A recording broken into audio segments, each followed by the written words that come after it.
Czytanie z pierwszej księgi Machabejskiej. Wyszedł grzeszny korzeń, Antioch Epifanes, syn króla Antiocha. Przebywał on w Rzymie jako zakładnik, a zaczął panować w 137 roku panowania greckiego. W tym to czasie wystąpili spośród Izraela synowie wiarołomni, którzy podburzyli wielu ludzi, mówiąc: pójdźmy zawrzeć przymierze z narodami, które mieszkają wokoło nas. Wiele złego bowiem spotkało nas od tego czasu, kiedy się od nich oddaliliśmy. Słowa te w ich mniemaniu uchodziły za dobre. Niektórzy zaś z pomiędzy ludu zapalili się do tej sprawy i udali się do króla, a on dał im władzę, żeby wprowadzili pogańskie obyczaje. W Jerozolimie więc wybudowali gimnazjum według pogańskich zwyczajów. Pozbyli się też znaku obrzezania i odpadli od świętego przymierza. Sprzęgli się także z poganami i zaprzedali się im, aby robić to, co złe. Król napisał zarządzenie dla całego swego państwa. Wszyscy mają być jednym narodem i niech każdy porzuci swoje obyczaje. Wszystkie narody przyjęły ten rozkaz królewski, a nawet wielu Izraelitom spodobał się ten kult przez niego nakazany. Składali więc ofiary bożkom i znieważali szabat.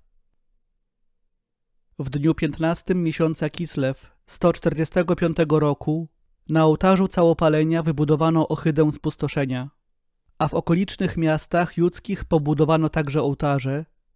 Ofiary kadzielne składano nawet przed drzwiami domów i na ulicach. Księgi prawa, które znaleziono, darto w strzępy i palono w ogniu. Wyrok królewski pozbawiał życia tego, u kogo gdziekolwiek znalazła się księga przymierza, albo jeżeli ktoś postępował zgodnie z nakazami prawa. Wielu jednak z pomiędzy Izraelitów postanowiło sobie, że nie będą jeść nieczystych pokarmów i mocno trzymało się swego postanowienia. Woleli raczej umrzeć, aniżeli skalać się pokarmem i zbezcześcić święte przymierze. To też oddali swe życie. Bardzo wielki gniew Boży zawisł nad Izraelem.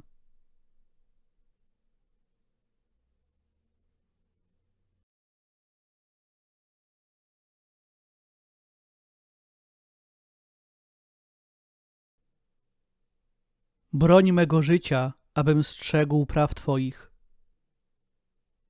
Gniew mnie ogarnia z powodu grzeszników, porzucających Twe prawo. Oplotły mnie więzy grzeszników, nie zapomniałem o Twoim prawie. Wyzwól mnie z ludzkiego ucisku, a będę strzegł Twoich postanowień. Zbliżają się niegodziwi moi prześladowcy, dalecy są oni od Twojego prawa. Daleko od występnych jest zbawienie, bo nie dbają o Twoje ustawy. Na widok odstępców wstręt mnie ogarnia, bo słowa Twojego nie strzegą.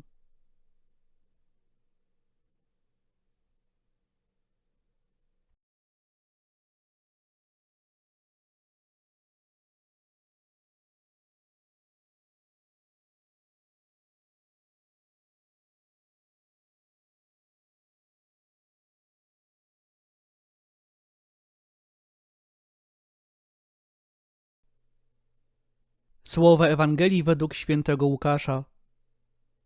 Kiedy Jezus przybliżał się do Jericha, jakiś niewidomy siedział przy drodze i żebrał.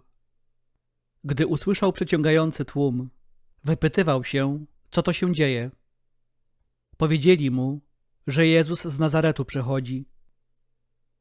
Wtedy zaczął wołać: Jezusie, synu Dawida, ulituj się nade mną. Ci, co szli naprzedzie, nastawali na niego, żeby umilkł. Lecz on jeszcze głośniej wołał: Jezusie, synu Dawida, ulituj się nade mną. Jezus przystanął i kazał przyprowadzić go do siebie.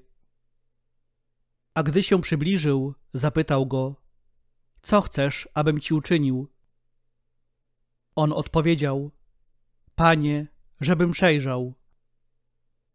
Jezus mu odrzekł: przejrzyj, twoja wiara cię uzdrowiła. natychmiast przejrzał i szedł za nim, wielbiąc Boga. Także cały lud, który to widział, oddał chwałę Bogu.